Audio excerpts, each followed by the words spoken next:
Welcome to V3 news లక్ష్యం సమాజహితం నేను మిలియా బులెటిన్ల ముందుగా హెడ్లైన్స్ చూద్దాం. ఆంధ్రప్రదేశ్ రాష్ట్ర సర్కార్కు భారీ ఎదురుదెబ్బ. ఎన్నికల కమిషనర్ గా నిమ్మగడ్డ సురేష్ కుమార్ ను తొలగిస్తూ జారీ చేసిన ఆర్డినెన్స్ ను ఇతర జీవోలను కొట్టివేసిన హైకోర్టు. లాక్డౌన్ పొడిగించేందుకు కేంద్రం సన్నద్ధం. సడలింపులపై రాష్ట్రాలకి అధికారాలు ఇవ్వనున్న కేంద్రం.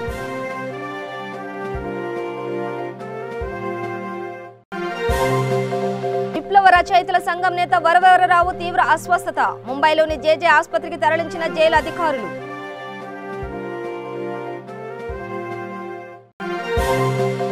ఛత్తీస్గఢ్ లో తొలి ముఖ్యమంత్రి అజిత్ గోగి కన్నుమూత. రాష్ట్రపతి రామ్నాథ్ కోవింద్, ఉపరాష్ట్రపతి వెంకయ్య, ప్రధాని మోడీ సంతాపం. కొండపోచమ్మ సాగర్ ఎత్తిపోతల పథకాన్ని జాతికి అంకితం చేసిన ముఖ్యమంత్రి కేసీఆర్. తెలంగాణ ప్రజల కల సంపూర్ణంగా సాకారం అవుతుందని వెల్లడి. డీటెయిల్స్ చూస్తే ఆంధ్రప్రదేశ్ రాష్ట్ర సర్కార్కు మరో భారీ ఎదురుదెబ్బ తగిలింది. ఎన్నికల కమిషనర్గా నిమ్మగడ్డ రమేష్ కుమార్ను తొలగించడమే లక్ష్యంగా జారీ చేసిన ఆర్డినెన్స్ ను ఇతర జీవోలను హైకోర్టు కొట్టివేసింది. తప్పు చేసినట్లు రుజువు చేసి అభిశంసిస్తే తప్ప ఆయనను అంతర్గతంగా పదవి నుంచి తప్పించలేరని తేల్చి చెప్పేసింది. నియామక ఉత్తర్వుల్లో పేర్కొన్నట్లుగా 5 ఏళ్లుగా పదవిలో ఉండడం ఆయన హక్కు, దానిని మధ్యలో ఎవరూ లాక్కోలేరు అని స్పష్టం చేసింది. ఆయనను పూర్తికాలం పదవిలో కొనసాగించాలని ఆదేశించింది. కరోనా తీవ్రత నేపథ్యంలో రమేష్ కుమార్ కు ఎన్నికల ప్రక్రియను వాయిదా వేయడం, ఆయనపై ప్రభుత్వ పెద్దలు విరుచుకుపడడం, ఆ తర్వాత ఎస్ఈసీ పదవీ కాలాన్ని 3 ఏళ్లకు కుదించి నిమ్మగడ్డ ఉద్వాసన పలకడం, కొత్త ఎస్ఈసీగా రాత్రికి రాత్రి జస్టిస్ కనకరాజ్ను నియమించడం తెలిసిందే. దీనిని సవాలు చేస్తూ నిమ్మగడ్డ రమేష్ కుమార్ తో పాటు పలువురు దాఖలు చేసిన పిటిషన్లపై ప్రధాన న్యాయమూర్తి జస్టిస్ కె మహేశ్వరి, న్యాయమూర్తి జస్టిస్ ఎం సత్యనారాయణ మూర్తి శుక్రవారం సంచలన తీర్పు వెలువరించింది. నిమ్మగడ్డే ఎస్ఈసీ అని తేల్చి చెప్పేసింది. ఆయన తొలగింపుతో పాటు కొత్త ఎస్ఈసీగా జస్టిస్ కనకరాజుకు నియామకానికి సంబంధించిన 3 జీవోలను రద్దు చేసింది. ఎస్ఈసీ పదవీ కాలం కుదింపుతో పాటు దానికి అనుగుణంగా జారీ చేసిన జీవోలు చట్టవిరుద్ధమని ధర్మాసనం స్పష్టం చేసింది. సర్వీస్ రూల్ నిబంధనల వ్యవహారంలో ఎస్ఈసీ పదవీ కాలాన్ని కుదించే అధికారం రాష్ట్ర ప్రభుత్వానికి లేదని తెలిపింది. అత్యవసర పరిస్థితులు ఏర్పడినప్పుడు తప్ప ఇతరత్ర ఆర్డినెన్స్ తీసుకురావాల్సిన అవసరం లేదన్న పిటిషనర్ల వాదనతో హైకోర్టు ఏకీభవించింది. రాజ్యాంగం ప్రకారం ఎస్ఈసీని మధ్యలో తొలగించాలంటే హైకోర్టు న్యాయమూర్తి తొలగింపునకు అనుసరించే అభిశంసన ప్రక్రియ తప్ప మరో మార్గమే లేదని విస్పష్టంగా పేర్కొంది. ఆర్డినెన్స్ ఇచ్చే అధికారం గవర్నర్ కు ఉందని పేర్కొన్న ధర్మాసనం ఎస్ఈసీ వ్యవహారంలో జారీ చేసిన ఆర్డినెన్స్ అధికరణ 2013లో పేర్కొన్న నిబంధనలను సంతృప్తి పరిచేలా లేవని తప్పుబట్టింది. ఆర్డినెన్స్ కు సంబంధించి గవర్నర్ కు సిఫార్సు చేసే అధికారం కేబినెట్ కు ఉన్నప్పటికీ ఈ వ్యవహారంలో అది సరికాదని పేర్కొంది. ఎస్ఈసీ పదవికి రాజ్యాంగ రక్షణ ఉందన్న పిటిషనర్ల వాదనతో ఏకీభవించింది. ఎస్ఈసీని నియమించే విచక్షణాధికారం రాజ్యాంగంలోని అధికరణ 243(k)(1) ప్రకారం గవర్నర్ కు ఉందని ధర్మాసనం తెలిపింది. ఎస్ఈసీ సర్వీస్ నిబంధనలు పదవీ కాలాన్ని తెలిపే రాజ్యాంగంలోని అధికరణ 243(k)(2)లో అపాయింట్మెంట్ గురించి లేదని, ఎస్ఈసీ నియామకం కొనసాగింపు ఏదని శాసనసభ చట్ట ప్రకారం లేదా గవర్నర్ ఆమోదించిన నిబంధనల మేరకు ఉంటుందని తెలిపింది. సర్వీస్ నిబంధనలు పదవీ కాలాన్ని రూపొందించే అధికారం మాత్రమే శాసన వ్యవస్థకు ఉంటుంది తప్ప ఎన్నికల కమిషనర్ కు నియామకానికి సంబంధించిన అర్హతలు, నియామకం ఎలా ఉండాలన్నది మంత్రిమండలి సిఫారసు మేరకు ఆర్డినెన్స్ ద్వారా నిర్ణయించలేరు అని తెలిపింది. ఆర్డినెన్స్ ఇచ్చే అధికారం గవర్నర్ కు ఉంటుందంటూ ఇప్పుడు ఎస్ఈసీ వ్యవహారంలో జారీ చేసిన ఆర్డినెన్స్ అధికరణ 213లో పేర్కొన్న నిబంధనలను సంతృప్తి పరిచేలా లేవని తప్పుబట్టింది. గవర్నర్ సంతృప్తి చెందేలా సంబంధం లేని కారణాలతో తప్పుడు ఉద్దేశాలతో అధికారాన్ని వినియోగించినట్లు ఉందని వ్యాఖ్యానించింది. ఇది అధికారాన్ని ఉపయోగించి జారీ చేసిన మోసపూరిత ఆర్డినెన్స్ ఆర్టికల్ 14 నిర్దేశించిన హేతుబద్ధత, సహేతుక పరీక్షకు నిలవదు అని ధర్మాసనం పేర్కొంది. నూతన ఎస్ఈసీ నియామక ఫైల్ కార్యాచరణ ముందు ప్రారంభించి ఆపై నిమ్మగడ్డ పదవీకాలం కుదించేందుకు ఫైలు కదపడాన్ని హైకోర్టు తప్పుపట్టింది. ఇప్పటి వరకు 22 మందిని చీఫ్ ఎలక్షన్ కమిషనర్లుగా నియమించారు. వారెవరూ 65 ఏళ్లకు పైబడిన వారు కాదు. ఇప్పుడు 77 ఏళ్ల వ్యక్తిని ఎస్ఈసీగా నియమించడం ఎన్నికల సంస్కరణలో భాగం కాదు అని చురకలు అంటించింది. ఆర్డినెన్స్ మేరకు నిమ్మగడ్డ పదవీకాలం ముగిసిందంటూ ఏప్రిల్ 10వ తేదీ రాత్రి 9:45 ఫైల్ కదిలించారని, దానిపై గవర్నర్ సంతకం లేకుండానే పంచాయతీరాజ్ శాఖ కార్యదర్శి రాత్రి 10:07 ఆమోదంతో జీవో 618 జారీ చేశారని తెలిపింది. రమేష్ కుమార్ పదవీకాలాన్ని కుదించేందుకు గల కారణమేది ప్రభుత్వం వద్ద లేదు. ఆర్డినెన్స్ తీసుకురావడానికి గవర్నర్ రక్షణ చర్యలకు సైతం సరైన కారణాలు లేవు. ఆ కారణంగా దురుద్దేశంతోనే ఆర్డినెన్స్ జారీ చేసినట్లు స్పష్టమవుతోంది. పంచాయతీరాజ్ చట్టానికి సవరణతో ఆర్డినెన్స్ తీసుకొచ్చి కొత్త ఎస్సీసీని నియమించారు. అంతే తప్ప ఈ నియామకం అధికరణ 243 ద్వారా జరిగినది కాదు అని తెలిపింది. 1994లో పంచాయతీరాజ్ శాఖ జారీ చేసిన జీవో 927 ప్రకారం రాష్ట్ర ఎన్నికల కమిషనర్ 5 ఏళ్ల పాటు ఆ పదవిలో కొనసాగవచ్చునని ధర్మాసనం పేర్కొంది. రమేష్ కుమార్ 2016 ఏప్రిల్ 1వ తేదీన బాధ్యతలు చేపట్టారని 2021 మార్చి 31వ తేదీ వరకు ఆయన పదవీకాలం ఉందని తెలిపింది. ఎస్సీసీ సర్వీస్ నిబంధనలు పదవీకాలాన్ని శాసన వ్యవస్థ అభిష్టానికి వదిలేస్తే ఎస్సీసీ రాజ్యాంగం కల్పించిన స్వేచ్ఛ లేకుండా పోతుంది. స్థానిక ఎన్నికల వాయిదా వేశానన్న కారణంగానే ఈ ఆర్డినెన్స్ తీసుకొచ్చారు.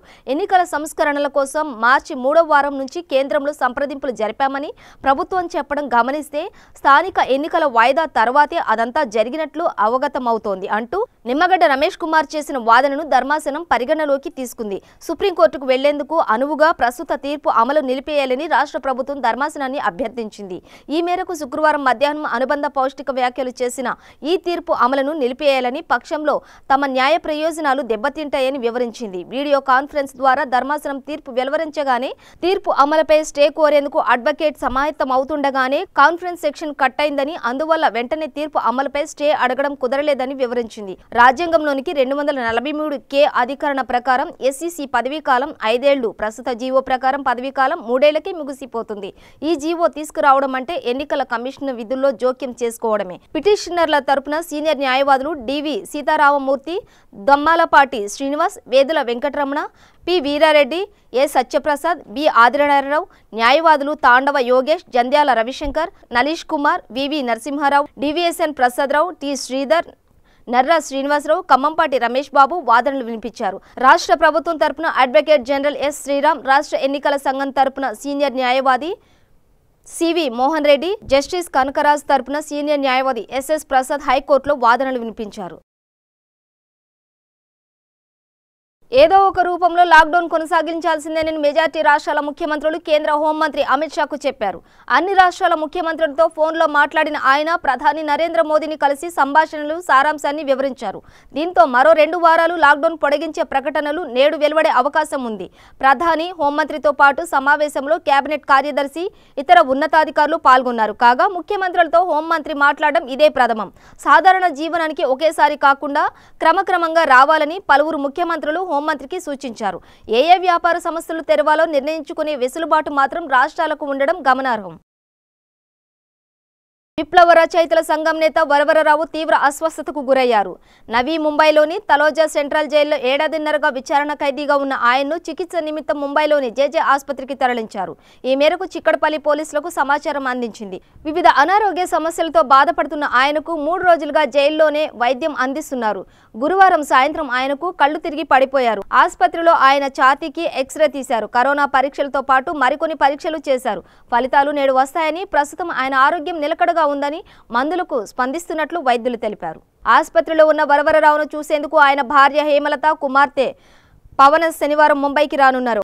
ఆయన్ను ఆసుపత్రిలో చేర్చిన విషయాన్ని కుటుంబ సభ్యులకు తెలిపినట్లు హైదరాబాద్ సెంట్రల్ డీసీపీ అంజనీ కుమార్ చెప్పారు. వారు ముంబై వెళ్లడానికి పాసులు కూడా జారీ చేసినట్లు తెలిపారు. ఆయన పరిస్థితి నిలకడగా ఉందని ముంబైలోని స్నేహితుల ద్వారా తెలిసిందని వరవరరావు కుటుంబ సభ్యులు తెలిపారు. పైల్స్, రక్తపోటు, సైనోసైటిస్, మైగ్రేన్, కాలివాపు, వెర్టిగో వంటి వ్యాధులతో బాధపడుతున్న తనకు బెయిల్ మంజూరు చేయాలని వరవరరావు ముంబైలోని స్పెషల్ నేషనల్ ఇన్వెస్టిగేషన్ ఏజెన్సీ కోర్టును ఆశ్రయించారు. బెయిల్ పిటిషన్ను జూన్ 2కు వాయిదా వేశారు. Varavara Rao Delhi university professor GN సాయిబాబాను వెంటనే విడుదల చేయాలని కోరుతూ తెలంగాణ నిర్బంధ వ్యతిరేక వేదిక పిలుపు మేరకు వరవరరావు భార్య హేమలత, కుమార్తె పవన శుక్రవారం ఇఫ్లూ యూనివర్సిటీలో నల్ల బ్యాడ్జీలు ధరించి నిరసన వ్యక్తం చేశారు. వారిని వెంటనే విడుదల చేయాలని తెలుగు రాష్ట్రాల్లోని దాదాపు 200 ప్రాంతాల్లో నిరసన ప్రదర్శన నిర్వహించినట్లు వేదిక కన్వీనర్ ప్రొఫెసర్ గోపాల్ ఒక ప్రకటనలో తెలిపారు. మహారాష్ట్ర జైళ్లలో కరోనా వ్యాధి ప్రబలుతోందని, ఈ పరిస్థితిలో వారిద్దరిని పెరోల్స్పై విడుదల చేయాలని వేదిక ప్రతినిధి రవిచందర్ డిమాండ్ చేశారు.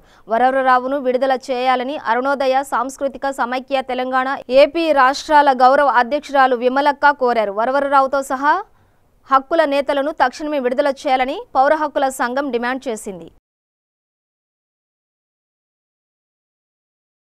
ఛత్తీస్గఢ్ తొలి ముఖ్యమంత్రి, సీనియర్ రాజకీయవేత్త అజిత్ గోగి 74 సంవత్సరాల అనారోగ్యంతో శుక్రవారం కన్నుమూశారు. ఆయనకు భార్య, కుమారుడు ఉన్నారు. భార్య రేణు జోగి కోట నియోజకవర్గం ఎమ్మెల్యేగా కొనసాగుతున్నారు. కుమారుడు మాజీ ఎమ్మెల్యే. కొంతకాలంగా శ్వాసకోశ సంబంధ వ్యాధితో బాధపడుతున్న జోగిని కుటుంబ సభ్యులు 20 రోజుల క్రితం ఇక్కడ ప్రైవేట్ ఆసుపత్రిలో చేర్పించారు. కొన్ని రోజులుగా కోమాలో ఉన్న ఆయన గుండెపోటుతో మరణించారు. మధ్యప్రదేశ్లోని బిల్సపూర్ జిల్లాలో ఒక నిరాడంబరమైన కుటుంబంలో 1946 ఏప్రిల్ 29న జోగి జన్మించారు. ఈయన పూర్తి పేరు అజిత్ ప్రమోద్ కుమార్ జోగి. మెకానికల్ ఇంజనీరింగ్ చదివిన ఆయన ఐపీఎస్కు ఎంపికయ్యారు. 2 ఏళ్ల తర్వాత ఐఏఎస్ను సాధించారు. జిల్లా కలెక్టర్గా 12 ఏళ్లు పనిచేశారు. రాజీవ్ గాంధీ ఆహ్వానం మేరకు 1986లో ఉద్యోగానికి రాజీనామా చేసి కాంగ్రెస్లో చేరారు. 2 సార్లు రాజ్యసభ సభ్యుడిగా ఎన్నికయ్యారు. ఈ కాలంలో గిరిజన, దళిత వర్గాల నేతగా ఆయన ప్రత్యేక స్థానం సంపాదించుకున్నారు. 2000 అక్టోబర్ 31న ఛత్తీస్గఢ్ తొలి ముఖ్యమంత్రిగా జోగి పదవీ ప్రమాణ స్వీకారం చేశారు. 2004 ఏప్రిల్ 20న జోగి ప్రయాణిస్తున్న కారు ఓ చెట్టును ఢీకొనగా అప్పటి నుంచి వీల్ చైర్కే పరిమితమయ్యారు. పార్టీ వ్యతిరేక కార్యకలాపాలకు పాల్పడుతున్నారంటూ జోగిని ఆయన కుమారుడు అమిత్ను కాంగ్రెస్ బహిష్కరించింది. దీంతో 2016 జూన్ 6న జనతా కాంగ్రెస్ అనే పార్టీని ఆయన స్థాపించారు. అజిత్ జోగి మృతి పట్ల రాష్ట్రపతి రామ్నాథ్ కోవింద్, ఉపరాష్ట్రపతి వెంకయ్యనాయుడు, ప్రధాని మోదీ, హోంమంత్రి అమిత్ షా, కాంగ్రెస్ నేత రాహుల్ గాంధీ సంతాపం తెలిపారు.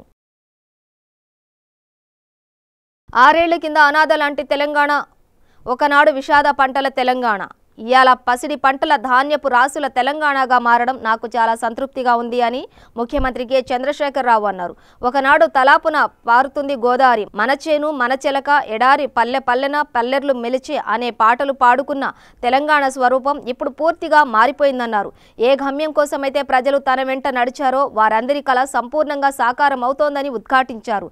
సిద్దిపేట జిల్లాలోని కొండపోచమ్మ సాగర్ రిజర్వాయర్ను ప్రారంభించిన అనంతరం ఆయన విలేకరుల సమావేశంలో మాట్లాడారు. మాజీ రాష్ట్రపతి ప్రణబ్ ముఖర్జీ ఓ సందర్భంలో కలిసినప్పుడు చంద్రశేఖర్జీ నువ్వు చాలా లక్కీ ఫెలో అంటూ ప్రశంసించారని సీఎం కేసీఆర్ గుర్తు చేసుకున్నారు. ప్రపంచంలోని కని విని ఎరగని రీతిలో అనితర సాధ్యమైన కాళేశ్వరం ప్రాజెక్టును నిర్మించిన తెలంగాణ ఇంజనీర్లకు సీఎం కేసీఆర్ సెల్యూట్లు చేశారు. తెలంగాణ ఇంజనీర్లు చాలా శక్తివంతులని అభినందించారు. 88 మీటర్ల ఎత్తు నుంచి 618 మీటర్ల ఎత్తుకు గోదావరి జలాలు ఎగిసిపడడం అంటే ఆషామాషీ కాదని, ఇది ఇంజనీర్లకు ప్రతిభకు నిదర్శనమని అన్నారు.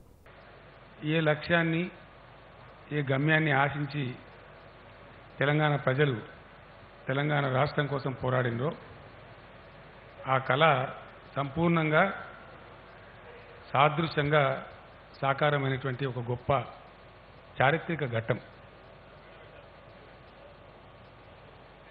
ఇది చాలా అపురూపమైనటువంటి ప్రాజెక్ట్. దాదాపు వందలాది పంపు సెట్లు. ఇది 10th లిఫ్ట్ కాళేశ్వరం ప్రాజెక్టులో 10th లెగ్. అంటే ఇంతకుముందు 9 లిఫ్టులు దాటుకొని 10th లిఫ్ట్ కింద కొండపోచమ్మ సాగర్లోకి జలాలు ఈరోజు ప్రవహించింది. అందరికన్నా ముందు నేను అతి ఎక్కువగా ధన్యవాదాలు, కృతజ్ఞతలు తెలిపేది అది ఏ ప్రాంతమన్నా కావచ్చు. కాళేశ్వరం బ్యారేజ్ నుంచి మొదలుపెట్టుకుంటే కొండపోచమ్మ సాగర్ వరకు కూడా ఎవరైతే ప్రాజెక్టులో భూములు కోల్పోయి నిర్వాసితులైనరో వారి త్యాగాలు వెలకట్టలేనటువంటివి. వారందరికీ కూడా నేను శిరస్సు వంచి నమస్కారం చేస్తూ ఉన్నాను. అనాథ లాంటి తెలంగాణ, ఆగమైపోయిన తెలంగాణ, పల్లె పల్లెలో పల్లెర్లు మొలిచే తెలంగాణలోనా అని కవులు పాటలు పాడుకున్న తెలంగాణ, తలాపున పారుతుంది గోదావరి, మన చెలక మన చేను ఎడారి అని సాంబ సదాశివుడు రాసినటువంటి పాటల తెలంగాణ ఈరోజు పసిడి పంటల తెలంగాణ. ఒకనాటి 7 పాటల తెలంగాణ ఇవాళ పసిడి ధాన్యపు రాసుల పసిడి పంటల తెలంగాణ. ఇది నాకు చాలా చాలా గర్వంగా ఉంది. జీవితంలో మనుషులకు కొన్ని అరుదైన అవకాశాలు వస్తాయి. ఒక ప్రత్యేకమైన సందర్భం నా జీవితంలో మాజీ రాష్ట్రపతి ప్రణబ్ ముఖర్జీ గారు చెప్పినారు, చంద్రశేఖర్ జీవితంలో చాలా తక్కువ మంది ఉద్యమాలు ప్రారంభించి ఫలితాన్ని పొందుతారు, వాళ్ళు మధ్యలో చచ్చిపోతారు, మిగతా వాళ్ళ నాయకత్వంలో ఉద్యమం ఫలితం వస్తుంది.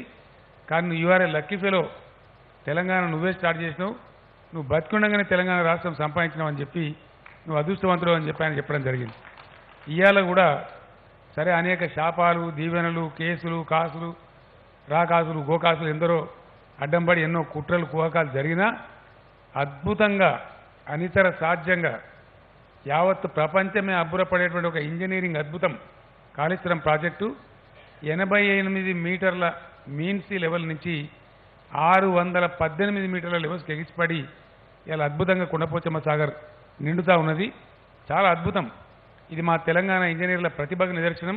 మాజీ ఎంపీ శ్రీమతి బుట్టా రేణుక ఆదేశాల మేరకు కర్నూలు మండలం ఉల్చాల గ్రామంలో మంచినీరు అందించే కార్యక్రమానికి శ్రీకారం చుట్టారు. 12,000 జనాభాకు 2 నీటి ట్యాంకుల ద్వారా రోజుకు 8 సార్లు గ్రామంలో మంచినీటిని అందజేస్తున్నారు. ఈ కార్యక్రమంలో ఉల్చాల పత్తి వెంకటేశ్వర్లు, చౌడన్న, ఉప్పరి చిన్న నాగరాజు, మద్దిలేటి ఫౌండేషన్ ప్రతినిధులు గణప చెన్నప్ప, మోహన్ కృష్ణ పాల్గొన్నారు. ఈరోజు మనము కర్నూలు మండలంలో అతిపెద్ద గ్రామం ఉల్చాల్లో ఉన్నాము. ఇక్కడ సుమారు 12,000 జనాభా ఉంది. ఈ గ్రామం మన తుంగభద్ర ఒడ్డుకి ఆనుకొని ఉంటుంది. ఈ గ్రామం పట్టణానికి దగ్గర ఉంది కాబట్టి రోజు రోజు దినాభివృద్ధి జరుగుతుంది. ఇక్కడ జనాభా కూడా పెరుగుతుంది. జనాభా పెరిగే అనుగుణంగా ఇక్కడ నీటి వనరులు గత ప్రభుత్వాలు కూడా సమకూర్చలేకపోయాయి. అందుకే ఈరోజు ప్రతి సంవత్సరం కూడా వేసవి కాలం వచ్చిందంటే ఇక్కడ తీవ్ర నీటి ఎద్దడి ఉంటుంది. కాబట్టి అందులో ఈ నీటి సమస్యని, నీటి కొరతను తీర్చడానికి ఇక్కడ ఉన్న లోకల్ లీడర్స్ మన బుర్ర వెంకటేశ్వర్లు గారు, మన మాజీ ఎంపీ శ్రీమతి బుట్టా రేణుక గారిని, అదేవిధంగా మాజీ ఎమ్మెల్యే కొత్తగూడ ప్రకాష్ రెడ్డి గారిని అప్రోచ్ కావడం జరిగింది. సో ఎందుకంటే ఈ కరోనా కష్టకాలంలో మా అందరం కూడా చేతులు కడుక్కోవాలా, కాళ్ళు కడుక్కోవాలని చెప్తున్నాం. కానీ తాగనీకి నీళ్ళు అనేది చాలా ఇంపార్టెంట్ కాబట్టి సో ముందు తాగనీకి నీళ్ళు ఇవ్వాలనే ఉద్దేశంతో ఇక్కడ మాజీ ఎంపీ బుట్టా రేణుక మేడం గారి ఆర్థిక సాయంతో, అదేవిధంగా ప్రకాష్ రెడ్డి గారి ఆర్థిక సాయంతో ఇక్కడ 2 ట్యాంకులు ఏర్పాటు చేయడం జరిగింది. ప్రతి ట్యాంక్ కూడా 4 ట్రిప్పులు కొట్టడం జరుగుతుంది ఇక్కడ. కాబట్టి కనీసం ప్రజలకు తాగునీటి వసతి కల్పించకుంటే ఇబ్బంది ఉంటుందని తాగునీటి వాళ్ళకి ఇచ్చే ప్రయత్నం జరుగుతుంది ఇక్కడ. ఇప్పటికి కరెక్ట్ 1 మంత్ అవుతుంది. ఎందుకంటే ఇంకా నీటి అధ్యయనం కొనసాగుతూనే ఉంది. ఇక్కడ చూస్తాం, ఇప్పుడు మనం కొంతమంది మాట్లాడబోతున్నాం కూడా ఇక్కడ. కాబట్టి రాబోయే రోజుల్లో నెక్స్ట్ ఈ కరోనా కాలం కొద్దిగా షట్ డౌన్ అయినాక అధికారులను పిలిపించి మాజీ ఎంపీ గారు, ప్రకాష్ రెడ్డి గారు, అందరూ కూడా లోకల్ ఎమ్మెల్యేలు అందరూ కలిసి ఇక్కడ వచ్చి దీనికి ఒక మంచి ప్రణాళిక చేసి రాబోయే రోజుల్లో నీటి ఎద్దడి లేకుండా ఈ గ్రామాన్ని చేయాలనే ప్రయత్నాలు చేస్తారు. ఎందుకంటే పైప్ లైన్స్ అన్నీ ఉన్నాయి కానీ సరైన వినియోగం లేదు. ఎందుకంటే వాటర్ పంపింగ్ అక్కడ నుంచి జరగడం లేదు. కాబట్టి దాన్ని కూడా పరిష్కరించే మార్గాలు ఖచ్చితంగా చేస్తామని, ఈ జగన్మోహన్ రెడ్డి గారి ప్రభుత్వం పేదల పక్షపాతి కాబట్టి ఖచ్చితంగా ఈ సమస్యను పరిష్కరించే ప్రయత్నంగా చేస్తామని తెలుపుకుంటున్నాం. నా పేరు రాజేష్, నేను బుట్టా రేణుక మేడం గారి పిఏ.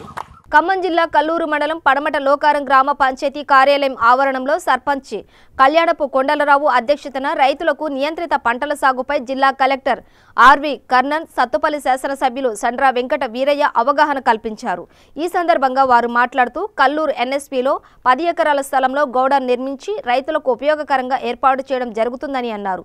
ఈ కార్యక్రమంలో ఆర్డీఓ శివాజీ, తహసీల్దార్ మంగీలాల్, ఏడీఏ నరసింహరావు పాల్గొన్నారు.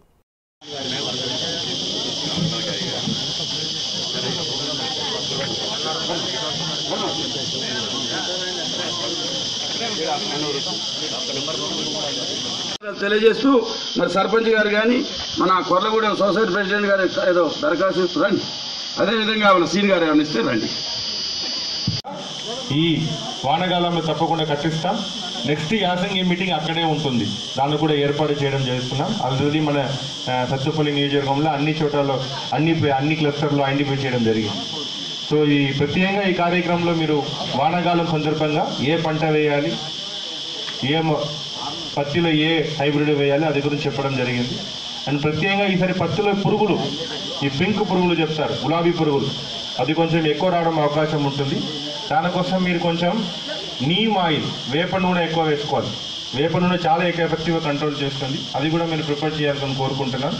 మరి ఒకసారి ఈ కార్యక్రమం వచ్చిన ప్రతి ఒక్కరిని, ప్రత్యేకంగా గౌరవనీయులు ఎమ్మెల్యే గారిని ఆ తరపు నుంచి మరి ఒకసారి నూతన పంటల సాగు విధానం మన నియోజకవర్గంలో, మన మండలంలో పెద్ద మార్పు లేదు. మనం ఎప్పుడు ఏదైతే వేస్తున్నామో అదే వేయటం. కాకపోతే మనం తినే పంట బదులు తినని లావు రకం ఎక్కువ వేస్తున్నాం. అందుకే సన్న రకాలు వేయాలని చెప్పి చైతన్యం తీసుకురావడం జరుగుతుంది.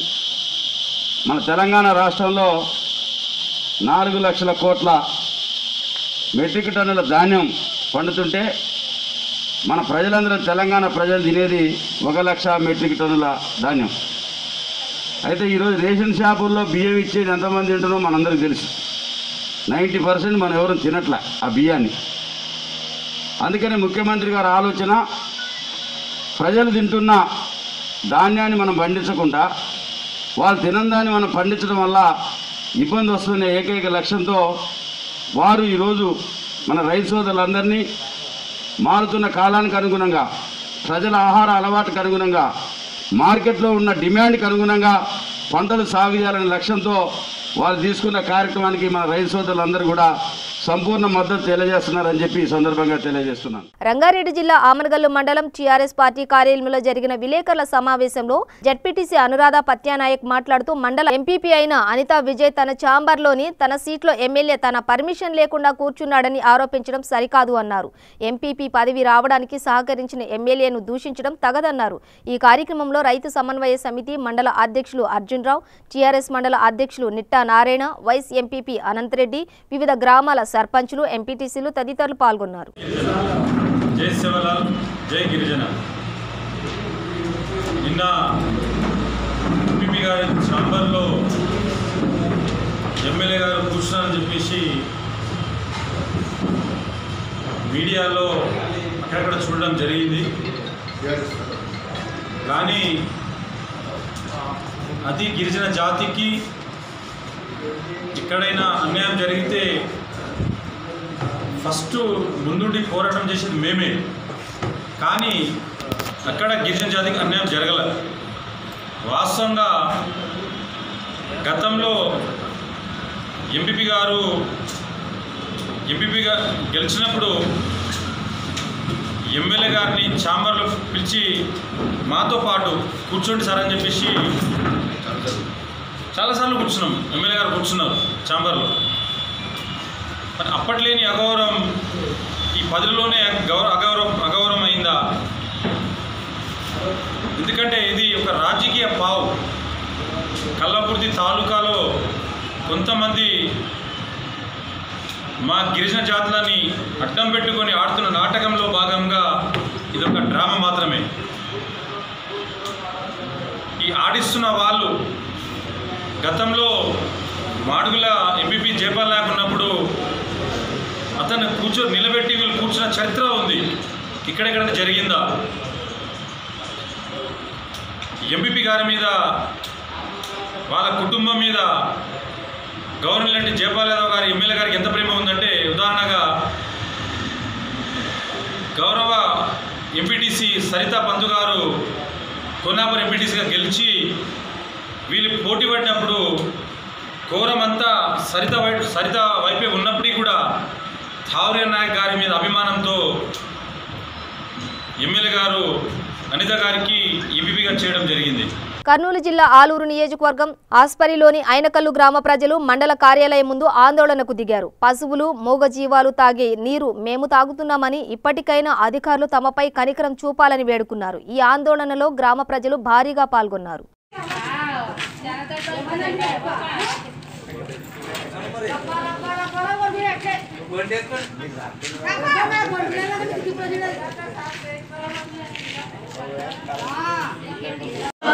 ఇప్పుడు బోర్ నేను ఇప్పుడే మాట్లాడినాను కదా, దీని నియంత్రణగా మాట్లాడినాను కదా సార్. నాకు పంపెట్టి నేను పంపమని చెప్పి నేను పోండి అని చెప్పినాను. ఒక 5 మంది పోండి మాట్లాడితే వాళ్ళు చూస్తారు. ఇప్పుడు సంస్థ అవుతుంది మీకు. ఇప్పుడు ఎండిఓ కనబడి నేను అక్కడ కనబడతాను. నేను చెప్తున్నాను, డిపార్ట్మెంట్ ఉంది, ఆర్డబ్ల్యూఎస్ డిపార్ట్మెంట్ అనేది ఉంది. ఓకే, మేము స్పెషల్ ఆఫీసర్ అంటే స్పెషల్ ఆఫీసర్ ఏం చేస్తాడు? డబ్బులు ఇస్తాము, అంటాం. బోర్ తెప్పించేది, బోర్లు వేసేది ఆ డిపార్ట్మెంట్ అక్కడ ఉన్నాడు. ఒక ఏ నరేష్ అయినా ఉన్న డిపార్ట్మెంట్ ఇడా మీకు చెప్పిగా అర్థమే కావాలని వాస్తవం ఇది. మాకేం సంబంధం? నేనా స్పెషల్ ఆఫీసర్? నీకు డబ్బులు ఇవ్వాలా, ఇస్తామంతే. అంతవరకు నా బాధ్యత. అంటే ఈ ఊరికి బోర్ వేయాలా, డీపింగ్ పెట్టాలా, బోర్లో నీళ్ళు పడటం లేదు, ఇవన్నీ వాళ్ళు చూసుకుంటారు. తీసుకొని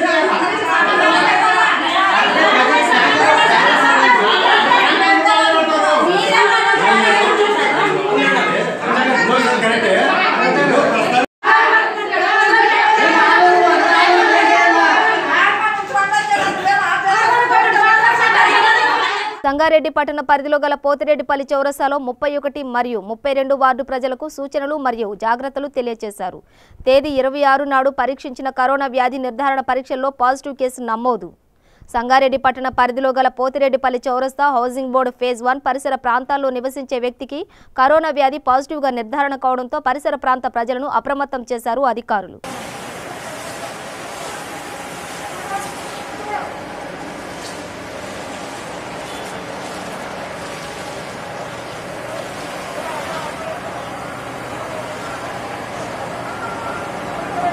కామారెడ్డి జిల్లా కేంద్రంలోని సిఎస్ఐ చర్చ్లో కోవిడ్-19 అవేర్నెస్ ప్రోగ్రాం నిర్వహించారు. ఇందులో భాగంగా జిల్లాలోని పాస్టర్లకు నిత్యావసర సరుకులను అనిల్ ఆధ్వర్యంలో పంపిణీ చేశారు. ఈ కార్యక్రమానికి ముఖ్య అతిథిగా Kamareddy municipal chairperson Nittu Jahnavi, vice chairperson Gaddam Indrapriya మరియు పాస్టర్లు దాస్, ఎల్ఎం రాబిన్సన్ పాల్గొన్నారు. అనంతరం వారు మాట్లాడుతూ ప్రపంచాన్ని గజగజ వణికిస్తున్న కరోనా మహమ్మారి నిర్మూలనకై అందరూ సోషల్ డిస్టెన్స్ పాటించాలని అన్నారు. అనంతరం సుమారు 100 మంది పాస్టర్లకు municipal chairperson Nittu Jahnavi, vice chairperson Gaddam Indupriya ఆధ్వర్యంలో సరుకులు పంపిణీ చేశారు. వారి సత్యమని జ్యోత్స్న ప్రియ ఇంతకుముందు మనతో మాట్లాడినటువంటి వారు దేవుడు వారికి ఇచ్చినటువంటి 2 కుమారులు దిలీప్ కెవిన్, డైవిడ్ కెనెత్. తర్వాత వారికి ఓట్ ఆఫ్ థ్యాంక్స్ సందర్భంగా వారు మాట్లాడతారు. వారికి మనం కృతజ్ఞతలు తెలియజేస్తాం. ఏది ఏమైనా మనందరినీ సహృదయంతో ఈ కార్యక్రమం ఏర్పాటు చేసి దేవుని సేవకులు మనము ఒక స్థితిలో ఆరోగ్యంగా సంతోషంగా మన గృహాల్లో మనం ఉన్నాం. కానీ చాలా క్లిష్ట పరిస్థితుల్లో తమ గమ్యస్థానాన్ని చేరుకోవాలి అని తాపత్రయపడి వలస కూలీలు అనేక రాష్ట్రాల్లో వారు వెళుతూ ఉన్నటువంటి వారందరినీ కూడా జ్ఞాపకం చేసుకుంటున్నాం. ఏ మానవుడు కూడా వారి యొక్క అవసరత తీర్చలేడు. కానీ పరలోకపు తండ్రి పరిశుద్ధ దేవుడు వారికి సహాయకుడై ఉండి వారు ఎదుర్కొన్నటువంటి సమస్యల్లో నుండి కొంతైనా వారు నివారణ పొంది నడుస్తూ రాష్ట్ర ప్రభుత్వం అత్యంత ప్రతిష్టాత్మకంగా చేపట్టిన కళ్యాణ లక్ష్మి పథకం ఎంతో మంది పేదవారికి అండగా ఉంటుందని గద్వాల ఎమ్మెల్యే కృష్ణమోహన్ రెడ్డి అన్నారు. 30 మంది లబ్ధిదారులకు కళ్యాణ లక్ష్మి, షాదీ ముబారక్ చెక్లను పంపిణీ చేశారు. గతంలో ఏ ప్రభుత్వం పేదవారికి ఈ తరహాలో న్యాయం చేయలేదని లబ్ధిదారులు సంతోషం వ్యక్తం చేశారు. జిల్లా కేంద్రంలో ఏర్పాటు చేసిన కళ్యాణ లక్ష్మి చెక్ల పంపిణీ కార్యక్రమంలో MLA Krishnamohan Reddy, municipal chairman Keshav పాల్గొన్నారు. కళ్యాణ లక్ష్మి ద్వారా 1,16,000 రూపాయలు ఇవ్వడం జరుగుతుంది. ఇలా లబ్ధిదారులందరూ కూడా ఇక్కడ రావడం జరిగింది. వాళ్ళు కేసీఆర్ గారిని ఎప్పుడు మరవలేని విధంగా ఈరోజు ఆ కానుక తీసుకొని పోవడానికి సంసిద్ధంగా ఉన్నారు. ఖచ్చితంగా వాళ్ళు కేసీఆర్ గారి పట్ల ఏంటంటే ఇటువంటి బీద మహిళలను ఆదుకునాలనే ఒక దూరదృష్టితో కేసీఆర్ గారు పెట్టిన ఈ పథకాన్ని లబ్ధిదారులు ఎంతో సంతోషంగా స్వీకరించారు. బులెటిన్ ముగించే ముందు హెడ్లైన్స్ మరోసారి. ఆంధ్రప్రదేశ్ రాష్ట్ర సర్కార్కు భారీ ఎదురుదెబ్బ. ఎన్నికల కమిషనర్ గా నిమ్మగడ్డ సురేష్ కుమార్ ను తొలగిస్తూ జారీ చేసిన ఆర్డినెన్స్ ను, ఇతర జీవోలను కొట్టివేసిన హైకోర్టు. లాక్డౌన్ పొడిగించేందుకు కేంద్రం సన్నద్ధం. సడలింపులపై రాష్ట్రాలకి అధికారాలు ఇవ్వనున్న కేంద్రం.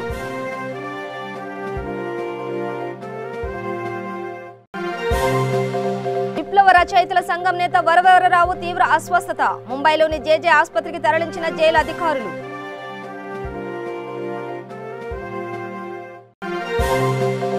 ఛత్తీస్గఢ్ లో తొలి ముఖ్యమంత్రి అజిత్ గోగి కన్నుమూత. రాష్ట్రపతి రామ్నాథ్ కోవింద్, ఉపరాష్ట్రపతి వెంకయ్య, ప్రధాని మోడీ సంతాపం. కొండపోచమ్మ సాగర్ ఎత్తిపోతల పథకాన్ని జాతికి అంకితం చేసిన ముఖ్యమంత్రి కేసీఆర్. తెలంగాణ ప్రజల కల సంపూర్ణంగా సాకారం అవుతుందని వెల్లడి. ఇవి బులెటిన్ విశేషాలు. మరింత సమాచారం కోసం చూస్తూనే ఉండండి. V3 న్యూస్, లక్ష్యం సమాజహితం.